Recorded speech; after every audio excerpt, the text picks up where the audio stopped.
Hello and welcome to Updog Sports Talk. If you are just discovering us for the first time, here at Updog Sports Talk, we deliver honest, fan-focused coverage that spotlights teams, athletes, and communities that are often overlooked by mainstream sports media. We do this because your team has a story worth telling. Today, that story takes us to the Missouri Valley Conference, the Missouri Valley Football Conference, you want to use the proper name, down at the FCS level. So, like I said, we jump all around college football. So the Missouri Valley is a very intriguing conference. There's 6 teams that are top contenders, not just for the conference, but also for the national title. So there's definitely a lot to monitor when you look at this conference this year. So we'll go ahead and dive in here in a moment, how this is formatted. I'll go team by team, look at what the strengths are of this team, what there is to look forward to, and of course, what are concerns for that team, and then finally, what is realistic expectations, what does success look like for that team in 2026. So we'll go through all those in alphabetical order, and then I'll go over a sleeper pick and a championship pick at the end of the show. So we'll go to the Illinois State Redbirds to kick us off. I mean, what an incredible run to the FCS title game this team went on last year. It was an absolute blast to watch, and they really did this on the strength of the trenches, especially up front on the offensive line. And you're going to see a lot of continuity with that. So that's a huge piece to get excited about. FCS title game star Dylan Lord is also back at receiver. They lose Slovakovitz. That one still trips me up every single time. But yeah, they lose him, but still very loaded receiving room. Victor Dawson at running back is really going to continue to turn out a lot of yards. He is definitely someone that's going to be really good and exciting to watch once again. And then on the defensive side, you have your leader in Ty Nykamp. I mean, he is absolutely one of the top candidates to win the Buck Buchanan Award this year. He is a really, really good linebacker. Just all over the field, leader of this defense. Definitely going to be a guy to watch throughout the year and very well could lead the FCS in tackles. The one concern for Illinois State is replacing a guy like Tommy Rittenhouse that meant so much to this program. He was here for a very long time. Replacing him is going to be really difficult. And in order to contend to the level where you're trying to win this conference and contend to go a step further this year and win the national title, you've got to have strong QB play. Like they cannot see a huge drop off here. And at this point, a lot of the options that they have are a little bit more unproven. So we'll need to see how that sorts out. And of course, I know this one showed up very much on the biggest stage, but they'll need to work on their special teams a little bit this year as well. Illinois State's, I think if they are right in the mix of the Missouri Valley, they make it far in the FCS playoffs again, I think that looks like success. But at the same time, after last year's run, this team is going to be trying to get back to that title game again, and this time take it a step further and win it.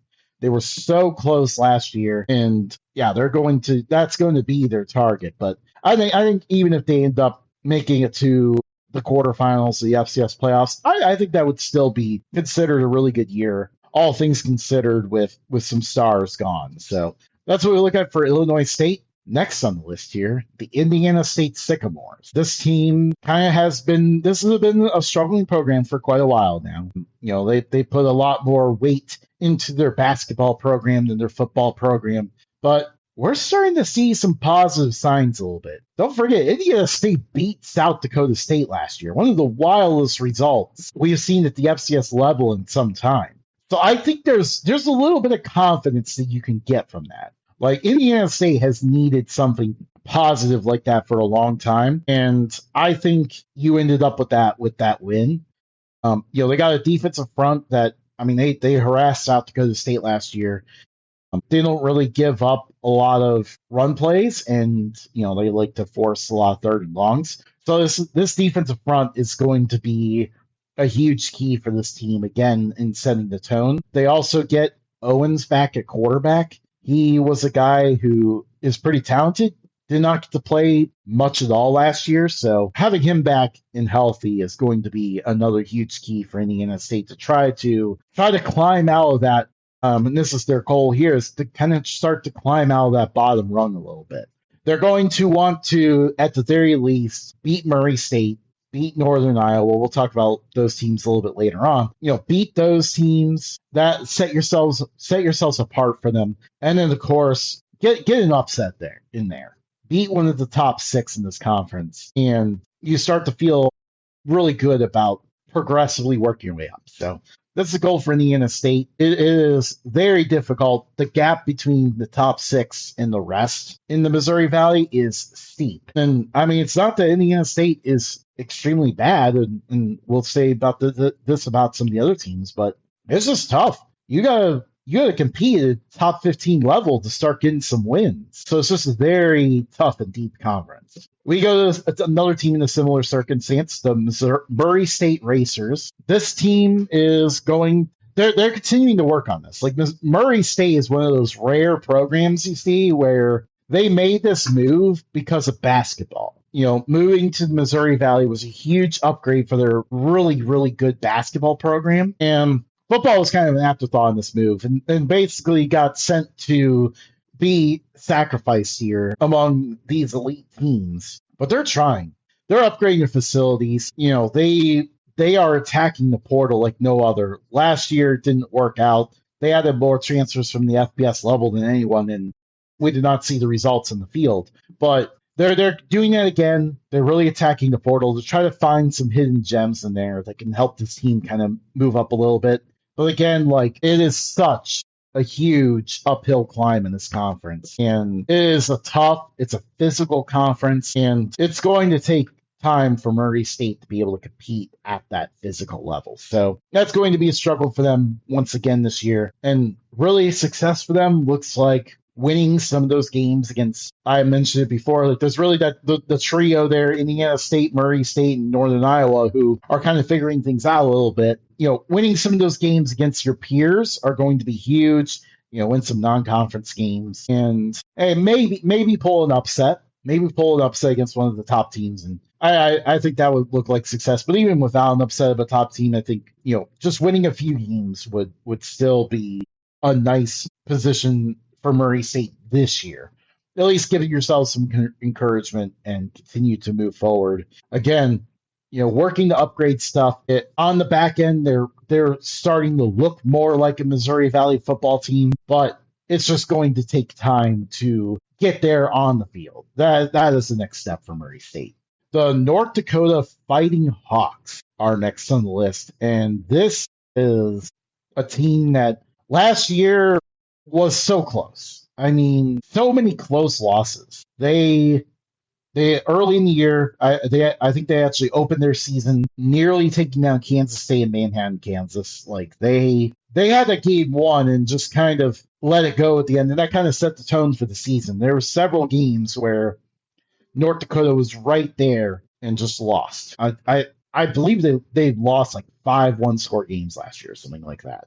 So we know this team has the talent to compete with anyone on their schedule at this point, including FBS opponents, which I mean, this year might be a little bit more of an upgrade. They play Nebraska. But this is still a very, very efficient attack and offense. You got an offensive line that's really good. They're strong up front, and then you have your star in quarterback Jerry Kaminsky. He is an elite runner for this team.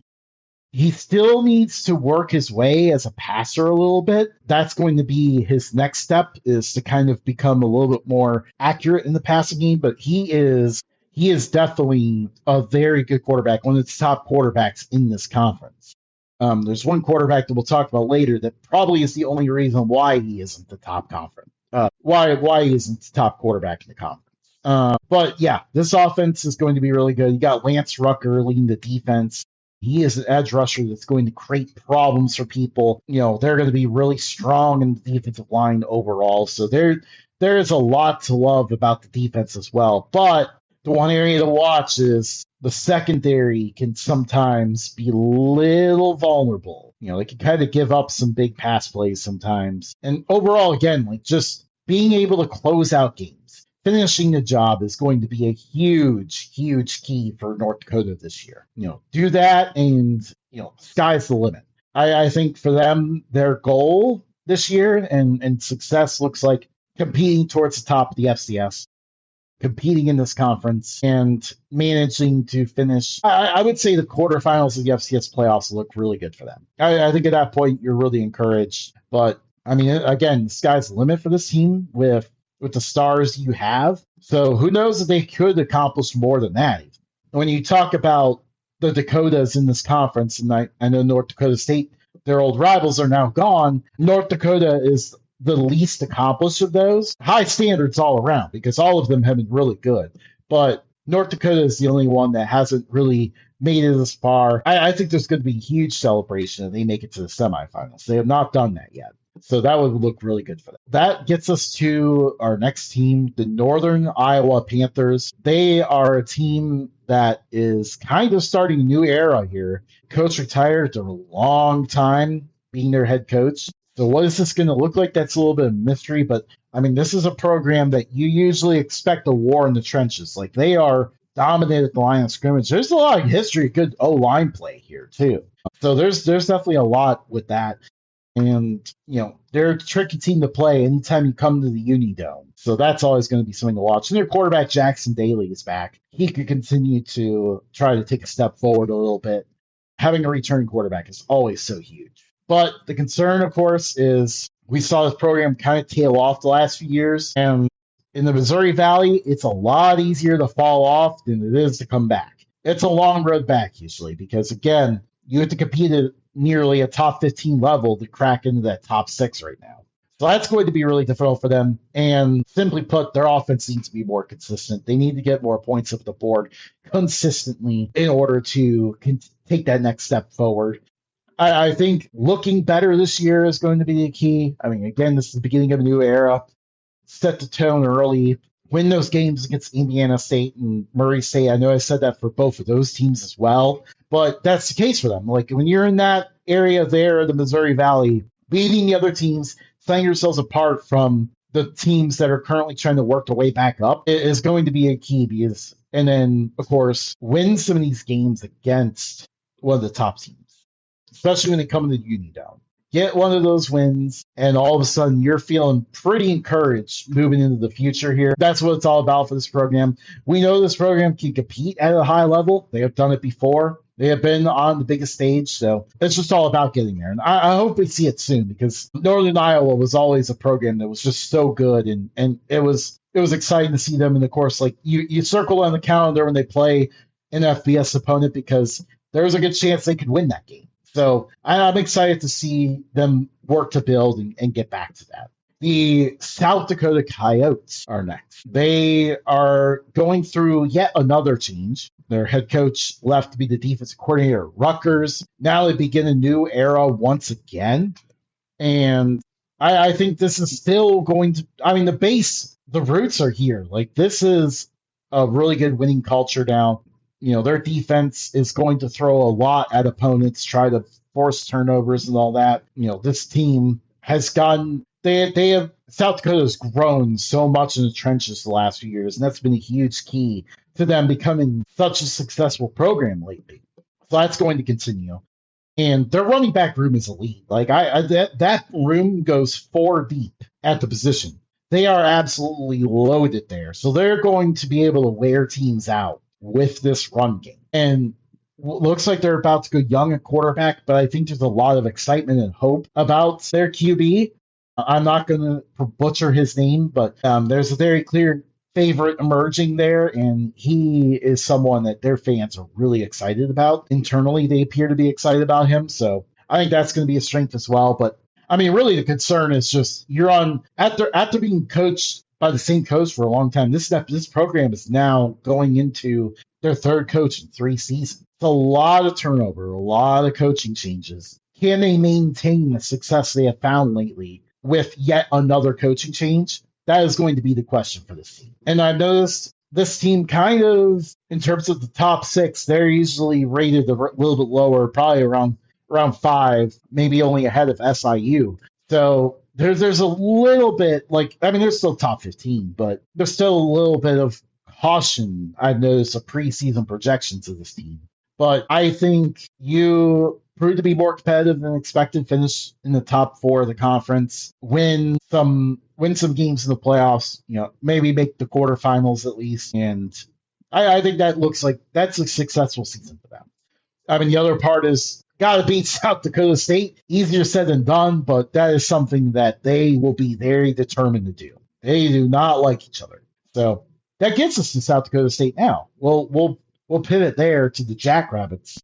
This is one of the unmatched cultures of this conference. I mean, them and North Dakota State have really ruled FCS football for a while now. South Dakota State is trying to work their way back to that championship level, but I mean, they have elite talent all around, like, receiver, running, at on the defensive line. Like they have a lot of talent on this team, and their quarterback, Chase Mason, he's a star. Last year, it was very clear how different this team was without him.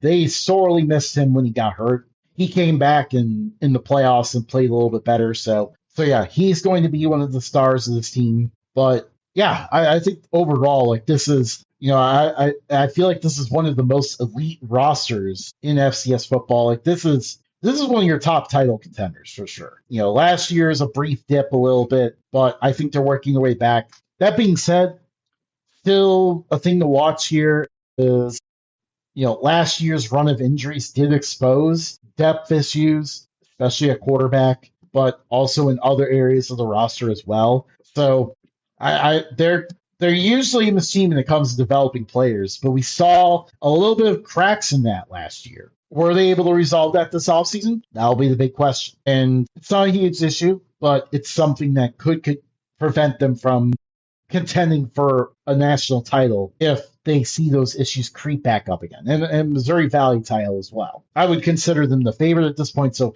really expectations for this team, I mean, success looks like a national title. Like that's just what the standard looks like at South Dakota State now, especially with rival North Dakota State now gone. There shouldn't be anyone that stands in their way. Sure, Montana State looks really good right now, but South Dakota State actually beat them in Bozeman last year. So there's a lot so there's really no one standing in the way of the Jackrabbits, only themselves. So I think a championship is the standard. They're going to want Missouri Valley title, FCS title, and anything less is not a successful season for them. Not that the pitchforks are going to come out if they make it to the semifinals only, but success looks like a national title for sure. We go to Southern Illinois.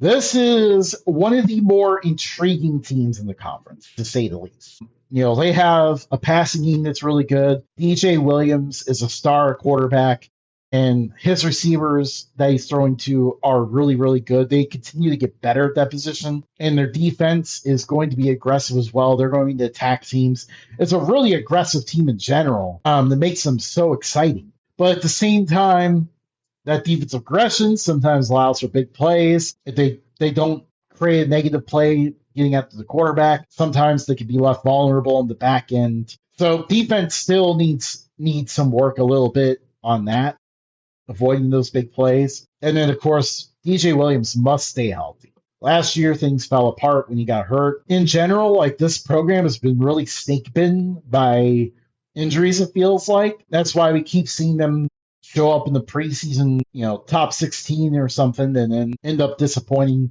This year, they need to stay healthy in order to really start to realize their potential. So this team has potential to be dangerous, but I think they're sixth in the preseason just because we need to see it a little bit. We need to see them have more success, and this gets to their expectations. I think success looks like getting back to the FCS playoffs, proving that you're a player in this conference, that you're going to be a top six, not a level below where there's a top five, there's you and the rest. That's what Southern Illinois needs to prove. And of course, winning a game in the playoffs would look good too, but especially reaching the playoffs would be great. And then also, they get a rare opportunity in linear TV. And I neglected to mention this with Illinois State earlier, but Southern Illinois versus Illinois State's going to be on linear TV this year. That is a huge exposure opportunities for these programs. So Southern Illinois winning that game is going to be, I mean, it's a rivalry game, so always circled on the calendar, but that one especially is going to be with the linear TV slot in there. That is a huge chance for SIU to really get their program out there and look good doing so. So that game will be really cool. Definitely make sure to check it out. We get to the Youngstown State Penguins to close us out here, at least the team-by-team portion. And this team is very intriguing. Their quarterback, Bo Brungard, won the Walter Payton Award last year. That is, if you're not as familiar with FCS football, you're learning about it for the first time on this episode. Walter Payton Award basically is their Heisman. So Bo Brungard won that last year, and he is back. It is very rare. We have not seen it happen a lot lately where the Walter Payton Award winner returns to his program the next year, elevates the ceiling of this team. They have a lot of great offensive pieces around him. This is going to be a very fun team to watch. And then the defensive side now, and we're going to kind of combine two things together here. We saw the defense kind of struggle a little bit last year. But at the same time, I think one of the things to get excited about is their defensive coordinator hire. Ryan Remedio comes over from Mercyhurst, and he is going to try to fix this unit. I mean, they had pretty good defenses there. So it feels like he is a guy who can come in and bring instant success to this team. I got a little excited trying to say that. But yeah, he is a guy who is going to just really help this defense. And then you got pieces to work around here. You got Michael Wells as an edge rusher. He is one of the top edge rushers in FCS football. So that's going to be a guy who's going to be a huge piece to build around this defense. But I think overall, the defensive depth kind of drops off a little bit beyond the starting unit. So the huge risk here is going to be late season. Can this unit hold up throughout the year? Again, the new scheme is going to be really interesting. And of course, one other note here, Youngstown State and Mercyhurst actually, so they took the head coach from Mercyhurst, but they also play Mercyhurst. Youngstown State versus Mercyhurst in the Ice Castle. That is what kicks off our college football season this year. That is the first game at 6 o'clock. Unfortunately, because the TV networks don't know what they're doing, I guess, you have to have ESPN Plus to watch it, but for the most part, if you're listening to this show, you probably have ESPN Plus anyways, and it's included with a lot of different packages nowadays. So at 6 o'clock on there, pop it up, and you've got college football. First thing, week 0 on a Thursday. That's going to be really cool. So very excited for that. And then success. I mean, there's not going to be any complaints if this team only makes it to the quarterfinals, but I just said only there. That shows you with the improved defense, with the pieces you got back in offense, especially Bo Brungard. I mean, this is another team where the sky is the limit. I think they're looking to follow a similar, maybe not the lower seeding, but kind of regular season and consistency. But they're going to be looking to reach the title game just like Illinois State did last year. I think with the best player in FCS football on their team, like that is a fair expectation to have. So yeah, I mean, this is the year where Youngstown State, I mean, this is a program of a ton of success in the past. Like I actually believe now with North Dakota State gone, Youngstown State now is the active FCS leader in national titles. So this is a great year to put themselves right back in that mix again. And I would say making the title game is a success, but they got their eyes on trying to win it too. So that gets us to some of the picks here. I think it is very difficult to pick a sleeper team in this conference because you got a clear top set of teams, and then you have a bottom set. But I'll go ahead and say Northern Iowa. I think in terms, so they're probably not going to make a run to like the playoffs or anything this year, but I think they could see a huge step forward this year, become a real major pain for everyone else in the Unidome. Maybe pull an upset or two, make a little bit of an impact on this conference race a little bit. So that's my sleeper. And then championship pick, I cannot pick against South Dakota State. Just with the returning core they have, the talent they have, they dealt with off seasons of turnover. We saw that kind of play out a little bit.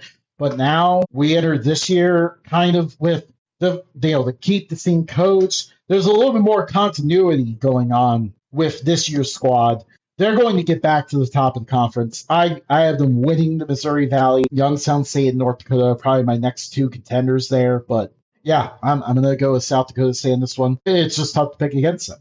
So let us know your thoughts. Let us know who your champion is. If you see a sleeper out there, let us know that as well. And just what other predictions you have for the Missouri Valley. So thank you for tuning in. This is kind of just like a pretty high level look at each of these teams. If you check out our Substack at Updog Sports Talk on there, you can also find even more in-depth previews of several of these teams. We looked at Illinois State, we looked at the Dakotas, we looked at Youngstown State. You can really dive deeper into those teams by checking out our Substack. And yeah, also, be sure to like, subscribe. If you're listening to this in podcast format, leave a review. All of that just kind of helps us to continue to bring a national perspective to these programs that don't often get that. So thank you for tuning in and have a good one.